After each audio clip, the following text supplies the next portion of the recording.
I'll say good day to you this day of your time. How are you all?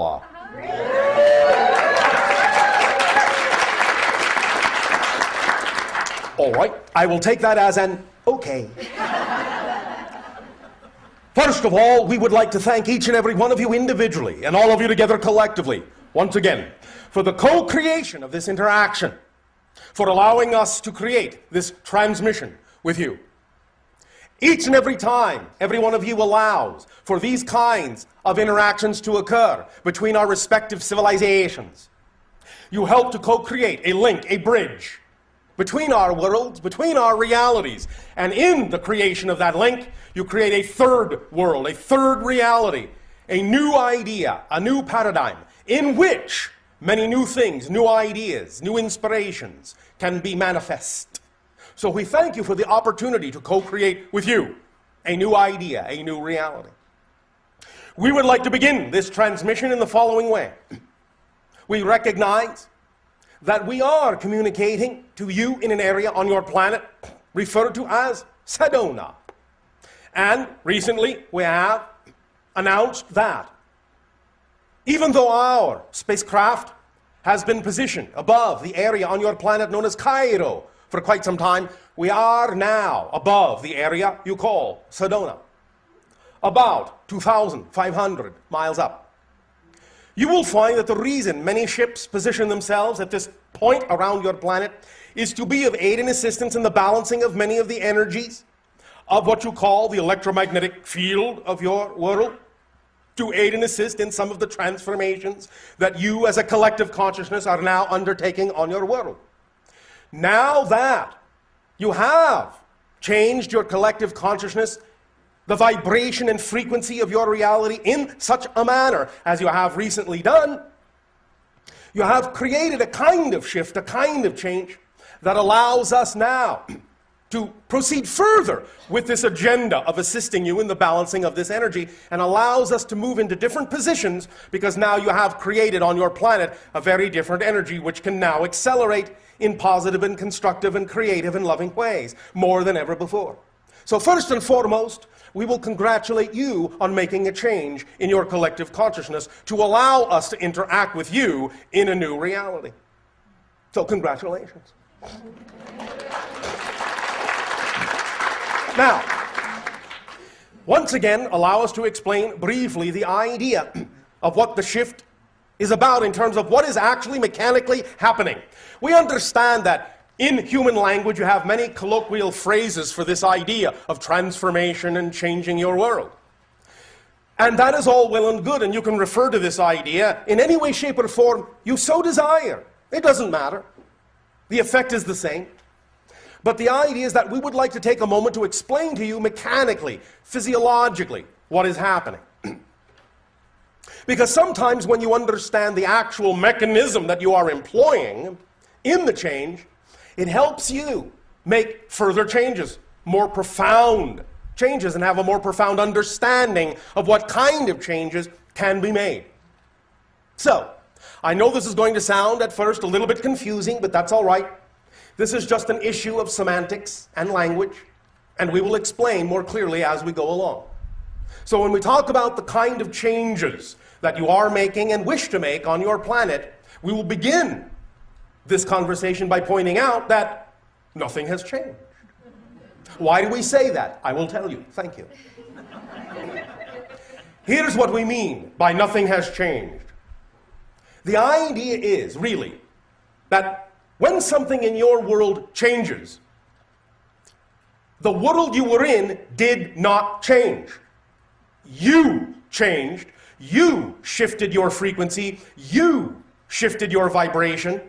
And by shifting your frequency, you have shifted your focus of consciousness to an already simultaneously coexisting parallel reality that is already existing on that frequency. You didn't change the world that was there. That world is still there.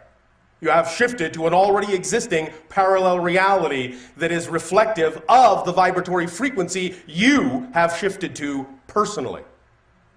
Thus, when you look around and see differences, it's because you have taken yourself You have shifted yourself to a parallel Earth that already had those differences in it.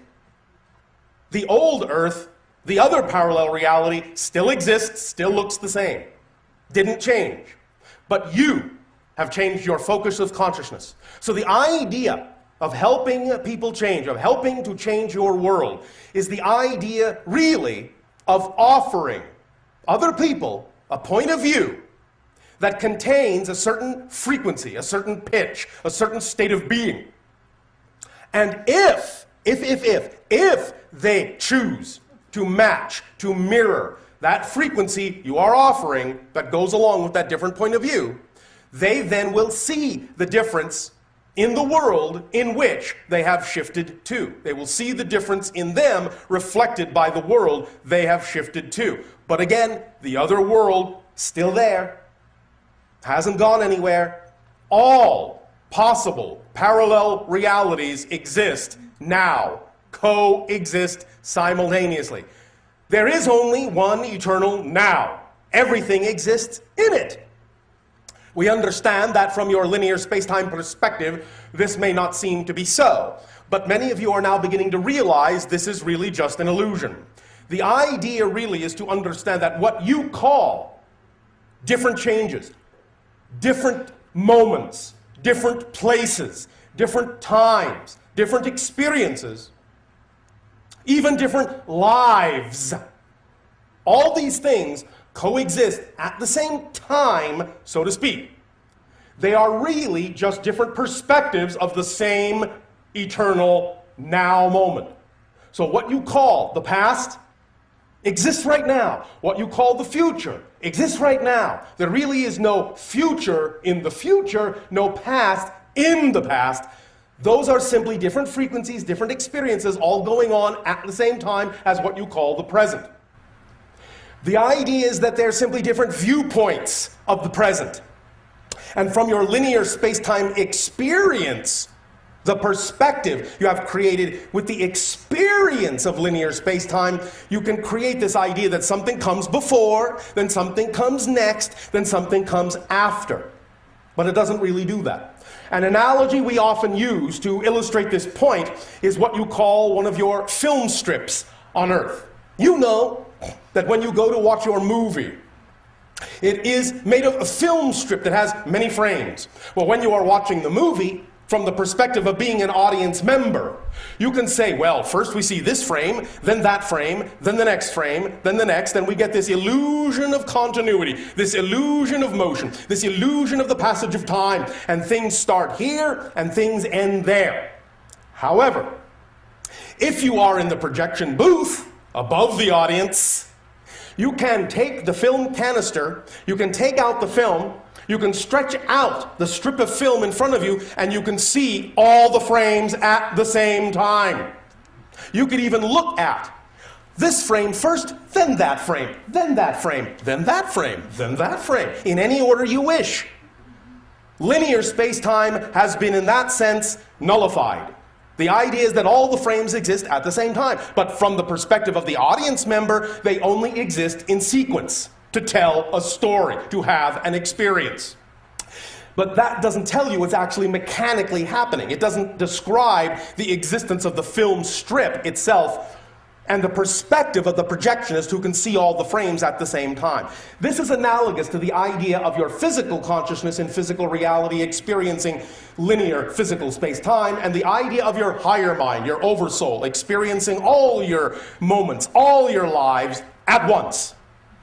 And the idea thus then is the reason you can connect to other lives, other experiences, is because they all exist at the same time. So you can simply cross-connect, shift your vibration.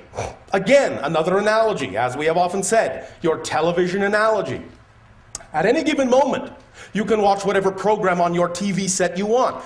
This does not mean there are not other programs available, but you only get the program you are tuned to at any given moment. But when you change the channel, when you shift your frequency, you get another program. Doesn't mean the program you were watching is no longer there. They all exist at the same time, but you only perceive whatever is the vibration you are tuned to within yourself. And when you change that frequency, you get different input. You get a different experience. It's as simple as that. This really is simple physics. It's really no more complicated an issue than that. And because it all exists at the same time as all the programs at any given moment do on your television set, that's why you can switch back and forth. That's why you can know things from other lives. You may think it is a memory, and in a sense, again, colloquially, you could call it a memory of a past life, or even a memory, or if you wish, a precognition of a future life. But remember, memory is created in the present. It doesn't actually come from the past. When you have a memory, you're having it now. So you're creating it from the now. In fact, because everything actually exists now, not only do you create the experience or illusion of the future from now, you also create the illusion of the experience of the past from now. And that means that when you change your now, not only have you changed your so-called future, you've actually changed your history. Literally. Now, knowing this means you can work very powerful miracles. I will give you an example. When you see someone on your planet exhibiting a certain, shall we say, habit, the idea is that sometimes you will see that they struggle to overcome this over a long period of time, but sometimes you will notice that someone can simply arrive at a moment in their lives where they recognize that's simply not something they wish to do anymore. And no matter how addictive that habit may seem, many of you have actually witnessed people or heard of people on your planet saying, "No more, that's it," what you call on your planet cold turkey. And the idea is that they do not seem to struggle with it from that point forward. It's as if they never had the habit. I'm telling you that when they change their reality that strongly, the truth is, the reason they don't exhibit any urge any longer is because they never have had the habit. Because when you become a new person, literally, you become a new person when you change your frequency every moment, and when you become a new person that has a definition that you do not now have that addiction, do not now have that habit. You actually alter all the other connections. You shift yourself to a reality where you never did. And thus that's why it is not a struggle, not an effort. No longer must you fight to overcome the habit. It simply never existed, so you're having no experience of it now. You can use your reality this way. All it takes is recalibrating your focus to understand that this is how reality is structured. And when you begin to understand this structure, the nature of physical existence in this context, you can evoke and create and manifest very powerful change. Now, I will tell you a secret about yourselves. You are all of you already, without exception, yes, without exception, yes, without exception, yes, not even you, already as powerful a manifester as you will ever be. You will never be a more powerful manifester than you are now. What you will refine is your understanding of what you are manifesting. You will never manifest more powerfully than you do, because you already manifest instantaneously. If you didn't, you wouldn't be having an experiential reality of any kind. To have an experiential reality, you must be manifesting it. You must be attracting it. You must be creating it. So look around. You're having a reality. Yes? Yes. So you are manifesting. The secret is, why are you manifesting what you're manifesting? Not how do I manifest better. You can't manifest any better. You're perfect manifestors. You are made in the image of the ultimate manifester, creation itself. You are perfect manifestors. So please, please, please, we would suggest, strongly suggest, we're not telling you what to do. You don't have to listen to us. You don't have to believe us. But we would strongly suggest you don't spend time wondering how to become a better manifester. You're already a perfect manifester. What you need to do to see that you are a perfect manifester is focus on how you are manifesting, or why you are manifesting what it is you are manifesting. And as you change the definition of what you're manifesting, you will see more clearly and more obviously every moment of every day that you are a perfect instantaneous manifester. And now you have gotten a handle on the mechanism underlying the reasons why you are experiencing what you are experiencing. And all of this comes down to belief, definition. Again, this is physics. Your personality, your physical mind, is basically an artificial construct composed of beliefs, emotions, and thought pattern actions. When you have beliefs that are out of alignment with your true self, you cannot help but have emotions that are also out of alignment with your true self. And you cannot help but have thoughts and actions that are out of alignment with your true self. But when you have beliefs that are in alignment with your true self, likewise, emotion follows, thoughts follow, actions follow, and it all works in harmony. So the idea is not to work on becoming a better manifester, but becoming a clearer manifester in the sense of knowing what you're manifesting by knowing what you believe to be true. Because it all stems from belief. Your entire physical reality experience stems first and foremost from what you believe to be true. You cannot even have an emotional response if you don't have a belief first. So when you have an emotion, when you have a thought, when you have an action that you don't prefer, always trace it back to what do I have to believe is true in order to feel the way I do.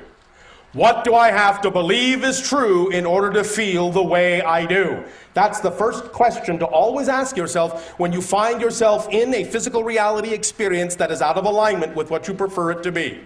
What would I have to believe is true in order to feel the way I do in this experience? If you are feeling something negative, if you are feeling fear, doubt, self-loathing, hatred, anger, shame, ask yourself, what would I have to believe is true about myself in my relationship to this situation for me to experience this emotion? Because I know that the emotion cannot be there if I don't believe something about myself to be true first. Because you notice that if you don't have a definition for something, you don't know how to feel about it. You don't have a feeling about something you have no definition for. When you do automatically, either consciously or unconsciously, apply a meaning and a definition to something, then the emotions kick in. But only then, and never before. So when you find yourself feeling something, allow yourself to feel it. Don't, in any way, shape, or form, suppress it, but examine and explore why it is there. And the first and foremost reason it is there is because you have a belief. Find out what that belief is. Now, all these things we are talking about here, we can discuss these more in a variety of ways and get clearer and clearer on how to use these mechanisms in a clear and conscious manner so that you can know that all change within yourself is, in fact, instant change. Instant change. And the only way it would seem as if change is not instantaneous is because you are making instantaneous changes that are simply not that different than the change you made before. You see the illusion that is created? If you make an instantaneous change, and in any change, everything does change within you, you shift to an entirely different reality. But if you shift yourself to an entirely different reality that looks almost identical to the last one, you won't really think that anything has changed. You will fool yourself into the illusion of thinking nothing has changed or not much has changed. And that this is a long process and an effort and a struggle. And it takes a long time. Without realizing you have actually changed everything all at once. But it simply looks pretty much the same. Because you have created it to be so with your belief that big change cannot happen quickly. That's the belief that allows you to experience the idea of change happening slowly. But if you understand that every change is a total change, a totally new reality that you've shifted to, then it's an issue of how different you define that reality, and the difference, the degree of difference in your definition of that new reality from the other one is what will allow you to see that the manifestation and the change is instantaneous. Because the only way you can gauge instantaneous change is by having a great degree of difference in the change. If you don't have a great degree of difference in it, you don't think much has changed, even though it has. So again, the idea of describing to you the notion that every change is instantaneous and every change is total, and I mean total, you are a new person in a new reality, in a new universe, literally, take me literally, please take me literally. I am not speaking metaphorically here. Then if you know that that is absolutely, totally different, then you can also begin to understand that it actually can be anything you really prefer it to be, at whatever rate you are comfortable with. And that's usually the big secret, at whatever rate you are comfortable with. Because for many of you, the idea of change is very scary. And you don't really want to change that much, even though you're changing instantaneously, totally. You want to create an experience that says you haven't really changed that. Oh, I don't want to be too different. People will think I'm strange, bizarre, weird, freaky, and all those other wonderful, colorful Earth terminologies. Nevertheless, the truth is you change everything instantaneously. It is up to you to decide how much you want to take advantage of that fact. It's up to you. The rate, the pace, the style is up to you. All we are doing is letting you know that's the mechanism that's happening, so you don't have to spend time wondering how to make amazing, large-scale, rapid, instantaneous manifestations. That you're already doing. All you need to do is focus on why you're doing what you're doing, how you're doing it, based on what belief and why, and then you'll get a handle on how to allow yourself to redefine the reality in such a manner as to see whatever degree of change you prefer to see. And that's what it's all about. What idea, what belief is most harmoniously aligned with your true self? Now, we have said, yes, true self, out of alignment, in alignment with true self, true self. What's true self? Here's how you tell what your true self is. Once again, briefly. It is encapsulated in a term that exists on your planet called passion, joy, and excitement. The idea is that vibration, what you feel, that excitement, that physical sensation, is actually the body's translation of the vibratory energy that is your true core inner being. So anytime something in your life contains that degree of excitement, we would again strongly suggest you act on it. Why? Because that's who you are. Because it is most truly you. It is your path. It is your reflection. It is your attractor. It is luring you to more of yourself. That's why things contain that feeling. That's why they reflect that feeling to you. And that's why you can know that if you act on your joy, it will support you, because it's your true self. I know. You have many different belief systems on your planet that doubt the ability of your excitement to support you, and we can talk about some of those at length if you wish. Nevertheless, it does have the ability to support you. Why? Because it is you. And it is the part of you that is representative of the part of you that is made in the image of creation. And creation is nothing if not unconditionally supporting and infinite. Abundance, abundance, abundance. We hear this over and over and over and over and over and over again from many humans on your planet. How can I be more abundant? You can't. You can only be abundant in different ways. You are already as abundant as you will ever be. However, if you have a belief that you lack something, then what you have is an abundance of lack. So again, the issue is not, how do I learn to be abundant? The issue is, what am I defining abundance to be? Because you're always abundant in something. Always abundant in something. This is why we prefer to take the charge off the idea of what abundance needs to be represented by. It can be represented by many things, including money on your planet. There is nothing wrong with that. It is a symbol of exchange. It is a valid one, just like any other symbol. But the idea is it doesn't always have to be that form in order to represent abundance. Our definition of abundance is the ability to do what you need to do when you need to do it. Period. That's it. The ability to do what you need to do when you need to do it. Why do you care how it comes to you as long as you have the ability to do what you need to do when you need to do it? So the idea is to relax the need, to relax the insistence that it must come in a certain way, because paradoxically, when you actually insist that abundance can only be represented by one symbol, you actually close all the doors through which abundance could come in other forms. And so you're actually not being abundant at all, in the sense of feeling it or experiencing it in its widest possible format. The idea is that somebody could give you something. That's abundance. You could find something. That's abundance. It's all abundance. Let it come to you in whatever form works best. Let it come along the path of least resistance. For why should it be a struggle? To reflect the idea of the abundance of creation. There is enough. There is enough. There is enough for everyone. If there was not enough of whatever kind of abundance each of you needed to have, if there was not enough for you, believe me, you wouldn't exist.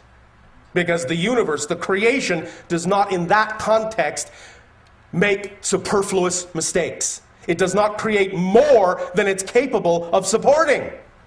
So if you exist, that means the universe is capable of supporting you, or you wouldn't exist.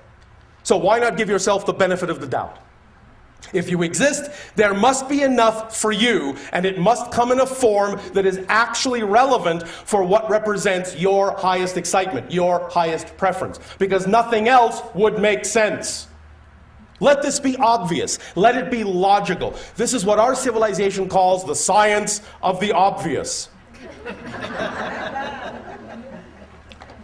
If there are a certain number of people that exist on your planet, then there is enough for all, as long as you all allow the abundance to come in the way that actually works for you. Because not everyone needs or wants the same kind of expression of abundance. So the idea is, if you all allow synchronicity to show you what your kind of abundance may be at any given moment, and this doesn't mean you can't have this kind then, and this kind now, and another kind later on. It can change around, but it will change around in such a manner that it will change around in harmony with everyone else's change around. So that if suddenly someone needs this, and you need that, and then later you need this, and they need that, it will change in perfect harmony, in perfect synchronicity. And you will get it when you need it. At exactly the right place, at exactly the right time. Not a moment before. But not a moment later either. The idea is to understand that you don't have to make any of this work. All you have to do is allow it to work, because it already works. It does. It really does. Honest. It does. Again, if it didn't, you wouldn't exist. You would not be supported in your existence at all. Please remember how unconditionally supported you are. You are so unconditionally supported by creation that you are even allowed to believe you are not unconditionally supported. That's how unconditionally supported you are. So take it at face value. If you actually have been given the ability to believe that you are worthless, that you are unsupported, that you are nothing, and yet you still exist, what you are being given is a demonstration that the universe is absolutely willing to unconditionally support anything you say is true about yourself. So if it's willing to support you when you say, I am worth nothing, I am hateful, I am a bad person, I am worthless, if it's willing to support you there, it is certainly willing to support you when you say, I am creative, I am loving, I deserve. There is absolutely no difference in the eyes of creation, no contradiction whatsoever. And when you decide which one is true for you, there is nothing in existence that will contradict you. It will simply reflect whatever you have said is true about you at that moment. Because that's what it means to be made in the image of creation. That you decide, you have your free will to decide who and what you are, and that reflection is given to you through your passion, your joy, your love, your excitement. It's as simple as that if you want it to be. Of course, if you enjoy complication, by all means, please do so. Because I don't want to take away your fun. And if you feel like struggling, if you feel like making an effort out of it, by all means do so, because that's valid too. That's the point. It's all valid. And when it becomes all valid, when you do not judge this as being less than that, then paradoxically you will actually get what you prefer more often, because you are not focused on trying not to get that. The idea is that when every choice is equal, then it is easy to choose what you prefer. But if you are afraid of certain choices and devalue them, then you're actually devaluing a part of creation, and you will only get the reflection that you are devaluing a part of yourself. And therefore, you will be forced, in a sense, simply by the nature of existence, to focus on the thing you are devaluing, because that's where your focus is. You're putting undue energy on making it stand out in some way, shape, or form from the rest of the choices that you could make that are all equal. And any time you make something stand out, you're putting energy into it and saying, this needs to be bigger and more important than anything else. And therefore, whether positive or negative, it will be. Until you can relax your insistence that it needs to be so important and allow yourself to know that it will not control you, it will simply respond to you in whatever way, shape, or form you start choosing to respond to the idea of yourself. Again, we may discuss some of this at length. Now, in keeping, first of all, with the idea of the area you are in on your planet, and in keeping with the idea that many of you recognize it as a strong vortex location, we ask the question, what is a vortex actually? All right. Well, some of you have described the idea that it is energy in motion, swirling energy and spiraling motion. Yes. Some of you have said it is a gateway, it is a doorway. Yes. Some of you have said it is a reflection and an opportunity to understand more and more of who I am. Yes. But what is it actually? Well, as you understand the idea of physical reality and know that in a sense it is an illusion, nevertheless the experience is real. And the experience, being real, cloaks itself in certain symbols. One symbol being electromagnetic energy. Now, this electromagnetic energy is the first level of physicalization from higher non-physical frequencies of consciousness. This electromagnetic energy, what you may call spirit matter, if you wish, densifies and densifies and densifies and densifies, much like the idea of steam to water to ice. All made of the same stuff, you might say, but at different frequencies, different experiences, going from the less material to the denser material of the physical world experience. Again, yes, illusionary, but the experience is real as you describe it, and as you have collectively agreed to participate in it to varying degrees. The vortex, therefore, is that which is representative of, shall we say, vibrational, harmonic, nodal points in your reality that represent all stages of frequency, from lowest to highest, in that sense, that make up the experience you are having and connect you to higher realms as well. It represents a scale, a spectrum, if you will, of those nodal point frequencies that allow for access into different domains of consciousness. It is, in that sense, therefore, capable of being utilized as an unlocking mechanism in a variety of ways according to whatever your imagination is attracted most to. Because every technique and every tool and every situation is what we call a permission slip. Anything like that is actually not doing the thing itself in terms of the changes you feel, but it is reflective of and representative of the idea of your belief system as it might exist at present. And as you find yourself attracted to be in certain locations and take advantage of certain vortices and energies, the idea is that you have attracted yourself to that because that represents the arrangement at that moment of your belief system, and that in that it reflects the arrangement of your belief system. It gives you insight into yourself sufficiently to allow you to give yourself permission to be more of who you are. So it's not like the vortex is doing it for you, but the vortex is like a reflection of what you are willing within your belief system structure to allow yourself to give yourself permission to do. So all these things are permission slips to allow you to give yourself permission based on your belief system of allowing yourself to be more of who you prefer to be. In that you have gravitated to this particular one, all of you, It is clear that you all have similarity of frequency, even though it is also quite varied. But the idea is that each of you know, each of you are familiar with the idea that this is a reflection of many different levels of frequency, and each of you are able, through a variety of experiences and reasons, to use this energy in a variety of ways as befits who you are as a being. And you can come together and sometimes work at this in groups, or you can do it individually and or both. But the idea is that when you do allow yourself to form that relationship with those nodal points of multiple frequencies, up the scale, as it were, and stand in that energy, then what that does is it starts those vibrations going in you, all the way up the scale to whatever degree your belief system is willing to handle it, in whatever manner, whatever format. And by unlocking those things in that way, it will allow the belief systems that are within you that are out of alignment to be brought to the forefront and dealt with and integrated.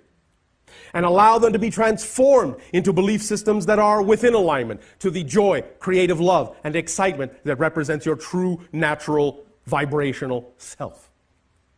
So take advantage of it in whatever way, shape, or form you so desire, but understand that as you stand in a vortex, you are the vortex yourself. And the vortex around you is, in a sense, a projection of the vortex you are, of the nodal point you are, of the multidimensional being you each are.